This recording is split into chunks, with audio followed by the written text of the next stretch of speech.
Okay, let's unpack this. We all have that universal dream, don't we? Money rolling into your bank account while you're maybe sitting on a beach, sipping a cocktail, completely relaxed. But the big question, the one that keeps so many of us up at night, is true passive income actually real? Or is it just this kind of elusive dream millions are chasing? So today, we're going to dive deep into that very idea, really tailored for you from the fascinating sources you shared with us. We're going to unpack passive income properly, and then introduce you to a concept that's, frankly, more effective, more realistic. What we're calling leveraged income. That's exactly right. I mean, while the idea of truly passive income money for zero effort after setup might be, let's say, mostly elusive, leveraged income is absolutely how real long-term wealth gets built. Right. It definitely requires an upfront investment, yeah, both your time and your money, plus, good old-fashioned work. At its heart, leveraged income is about creating value, and that value, it always comes from solving a problem someone actually has. Right. So here's our mission for this deep dive. You've given us some really fascinating sources looking at, 5.5 unique ideas for generating income. Our goal is to pull out the most important nuggets from these sources, helping you understand not just what these ideas are, but crucially, why they matter and how they fit into that bigger picture of creating value, building wealth. And we're specifically going to look for those blue ocean opportunities, where the competition isn't just tearing everyone apart already. Okay, so let's elaborate a bit more on leveraged income. Like we said, it's money you earn for creating value, and that value comes from solving a problem people have. Simple as that, really. This isn't about being lazy, not at all. It's about strategic effort. You put in the work up front sometimes, a significant amount to build something that keeps generating income because it keeps solving that problem. And that ties straight into the blue ocean concept. Think of it like this. A red ocean is, red because it's full of sharks, right? Fierce competition, everyone fighting over the same thing. In business terms, that means tons of people offering the same solution, driving down prices, making it super hard to succeed. A blue ocean, though, that's different. It's a space where a problem exists, but it isn't already flooded with competitors offering the same fix. Find one of those, and your chances of success, they go way up because you're not fighting tooth and nail for every single customer. Got it. Okay, let's jump into our first idea then. Your sources highlight this one as pretty unique, low risk, just a 1 out of 5. That's right. And pretty low on effort, too, a 2 out of 5. It's Spotify playlists. This one really grabbed me because I remember seeing these ads on Instagram stories for Spotify playlists. And what was weird was they weren't from Spotify. They were run by individuals. And I just thought, if people are paying for ads for these things, there must be some way they're making money from it, right? Absolutely. Yeah. The core idea is pretty straightforward. You build a really solid playlist in a specific niche, a specific genre, like maybe lo-fi beats for focused work or, indie folk for quiet evenings, something specific. Once you get a decent following for that playlist, then you can start thinking about how to, monetize it. Okay, so your sources mention 2 main ways to make money. Method 1 is charging artists, especially up-and-coming ones, a fee to get their song on your playlist. Apparently, these artists are desperate for streams, for exposure. So if you've got an engaged list, you can offer them like a predictable number of streams each month and charge for it. You can even have different prices depending on where you put the song, like higher up costs more. What do you think about that? Seems pretty direct. It is direct, yeah. But it comes with some pretty significant issues. First off, and this is the big one, it's directly against Spotify's terms of service. Oh, okay.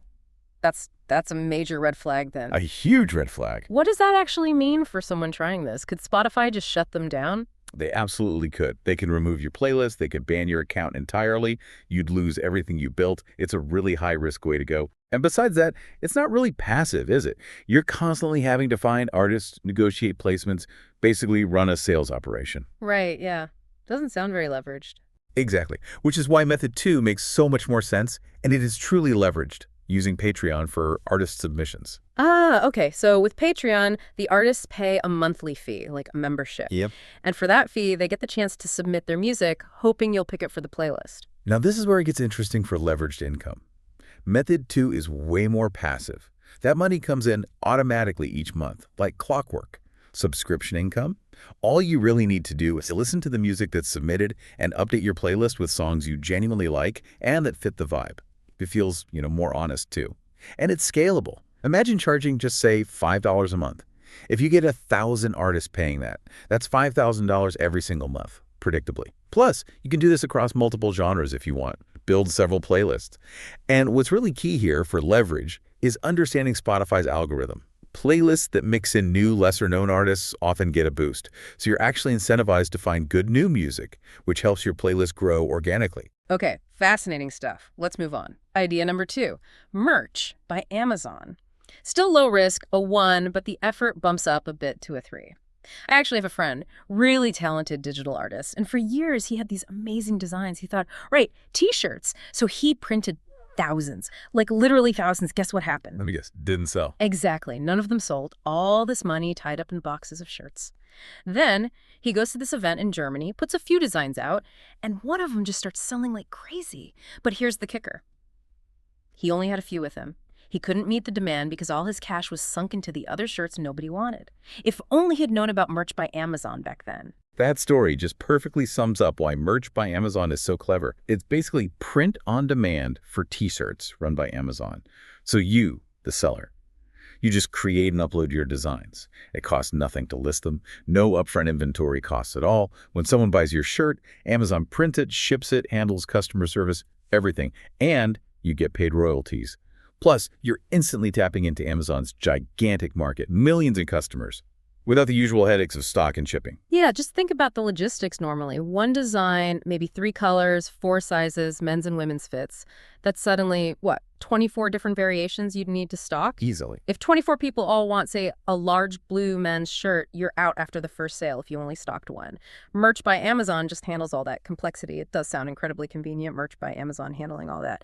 But for someone like my honest friend who really cares about the final product, isn't there a risk? Like losing control over the print quality or how the brand looks when Amazon does the production. That's a fair point. Yeah, you do trade some direct control for that convenience of low risk. You're relying on Amazon's quality control, definitely. Yeah. And your branding has to really be in the design itself because it's going onto a standard Amazon product page, more or less.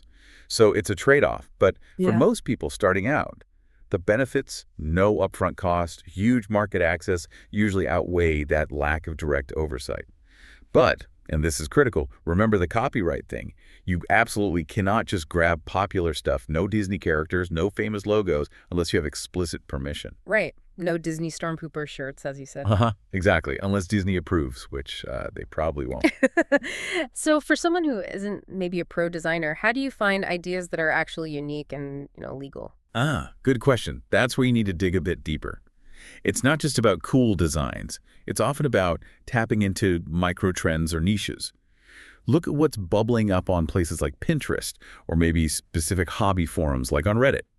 You can focus on evergreen niches like cats or coffee or whatever, but keep an eye out for those quick emerging trends you can jump on before everyone else does, before it becomes a red ocean.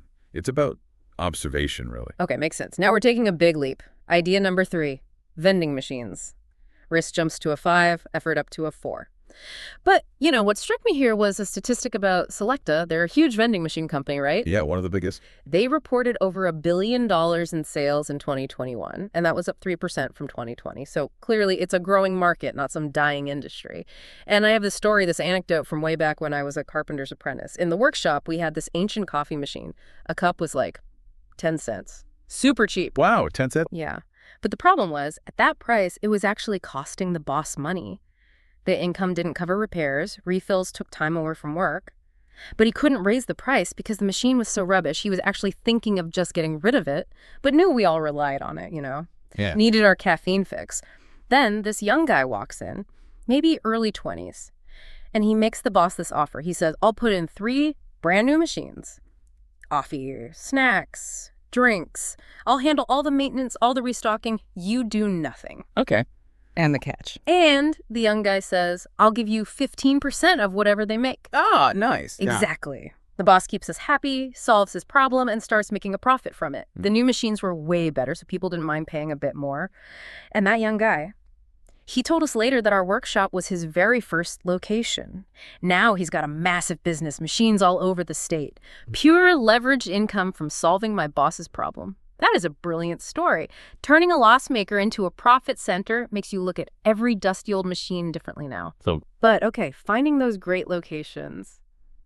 How do you actually do that? How do you find places that aren't already full of machines or just aren't a good fit? Well, that story really nails the key things. First, finding great locations. Not just anywhere, but places with a real need, like your workshop. Maybe it's a business with staff but no canteen, or a waiting room with nothing for customers. You're solving their problem. Once you find a spot, you talk to the owner, make a deal like that 15% cut or maybe a flat rent. Then you get machines that fit what people there actually want, and you don't need brand new ones to start. You can often find used machines online pretty cheap. Get your foot in the door, maybe even look into a small business loan once you have a location secured. Right, and inventory. What do you put in them? That's where you test and learn. Start with a standard mix, see what sells, what doesn't. Talk to people there. Tailor it to the location. And then the path to making it more hands-off, more leveraged, is eventually hiring people. Some to do the rounds, restock, handle basic maintenance. That lets you scale up without doing all the driving yourself. Okay, scaling makes sense. Let's shift gears again. Idea 4. SaaS, software as a service. This is the big one, right? Highest risk, 5 out of 5. Highest effort, also 5 out of 5. So SaaS, that's the subscription model, paying monthly or annually for software instead of buying it once. Exactly. And the beauty of SaaS from an income perspective is that it gives you incredibly predictable leveraged income, month after month, year after year, ideally. Yeah. Plus, because it's software, the potential of growth can be explosive. It's not linear like selling physical things often is. You're not limited by manufacturing or shipping in the same way. I got a personal story here, too. My best friend, actually, he jumped into SaaS around the same time I was messing about with physical products. He specialized in data software for these huge membership organizations. Unions, professional bodies, groups with like 100,000 members or Yeah, more. big clients. Yeah, and keeping track of all that member data was a massive headache for them. So he built software to solve that specific problem.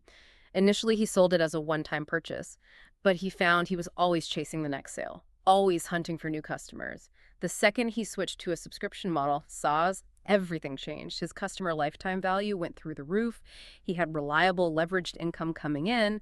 And yeah, he eventually sold that business for multiple millions. Wow, that's the dream scenario for SaaS. It really is. But hearing you talk about building an MVP, testing assumptions, how do you stop yourself from just building something cool that nobody actually wants to pay for? Ah, that's the million-dollar question, isn't it? The key steps are pretty clear, though. First, pick who you're serving. Often, selling to other businesses B2B is a bit less risky. Businesses often pay more, and their problems are sometimes clearer. Second, identify a real painful problem they have, like your friend did with the membership data overload. You have to really understand the pain point. Then, step 3. Before you build the whole thing, you build a minimum viable product, an MVP. Just the core features needed to solve the main problem. This lets you test your assumptions. Does it work? Do people understand it? Will they pay for it? You get feedback early. So to answer your question directly, don't fall in love with your solution idea first. Fall in love with understanding and solving the problem. Then iterate based on real user feedback. That's how you avoid building something nobody needs. Iterate based on feedback. Got it.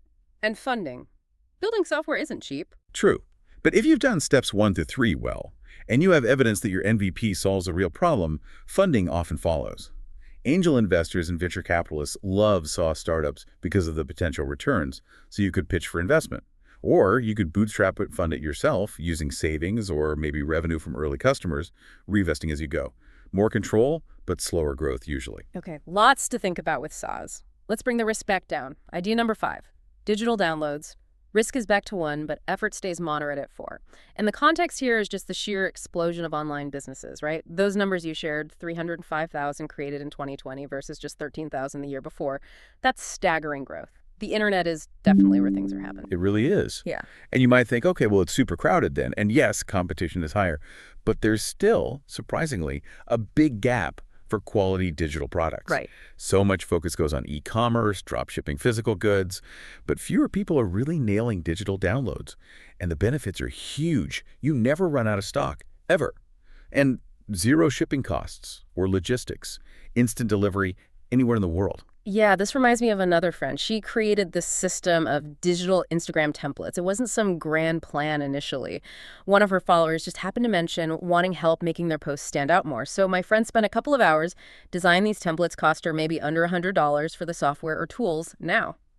She sells thousands of dollars worth every single week, all because she solved one person's problem and realized, hey, if she needs this, others probably do too. That's a perfect example. And the range is massive. If Instagram templates aren't your thing, think about other digital assets.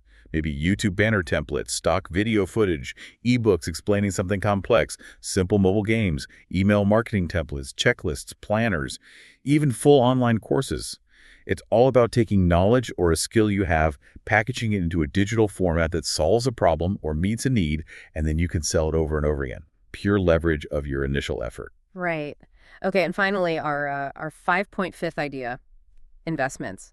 Now, yeah, hands up, this isn't exactly breaking news or a blue ocean strategy, but your sources rightly point out it's probably the truest form of passive income out there. Risk is variable, obviously, but the effort level, once it's set up, pretty much a one. Absolutely. I mean, lots of people, myself included, invest across different things, stocks, maybe some crypto, real estate. The fundamental goal is just to make your money make more money over time with minimal ongoing effort. The key advice, though, and this is really critical, don't chase those crazy get-rich-quick profits. That's often how people lose everything. We saw that clearly with things like the Luna crypto coin collapse. Huge hype, then total disaster for many investors. Yeah, don't chase crazy profits. It sounds simple, but it's hard when you see something shooting up, isn't it? What's the actual psychological hurdle there? Why do people fall for it? It's usually behavioral biases. FOMO, fear of missing out, is a huge one. You see others apparently making fortunes and you jump in late, often near the top. Then there's panic selling. The market dips, fear takes over, and you sell low, locking in losses. A disciplined investor tries to counteract those emotions. They stick to a plan. They understand that trying to time the market perfectly is basically impossible.